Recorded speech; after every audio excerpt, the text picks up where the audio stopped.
गज़ल है जनाब कामरान गनी सबा की और आवाज़ है M.R. चिश्ती की। मेरी किस्मत में तेरा वक्त मुसलसल होता, मैं तेरी आँख से लिपटा हुआ काजल होता। जिस्म से रूह निकल जाती यकीनन मेरी, राबता गम का अगर दिल से मुअत्तल होता।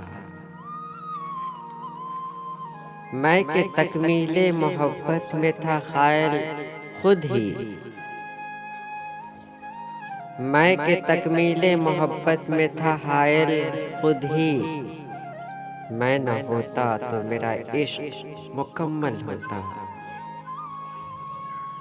दीदे तर की कसम मुझको बरसना था सदा, मैं जो इंसान नहीं होता कोई बादल होता। गम को अशार बनाता हूँ बहल जाता हूँ, शेर गोई नहीं आती तो मैं पागल होता। काश दिल चीर के मैं अपना दिखा सकता सबा, दिल न होता कोई वीरान सा जंगल होता।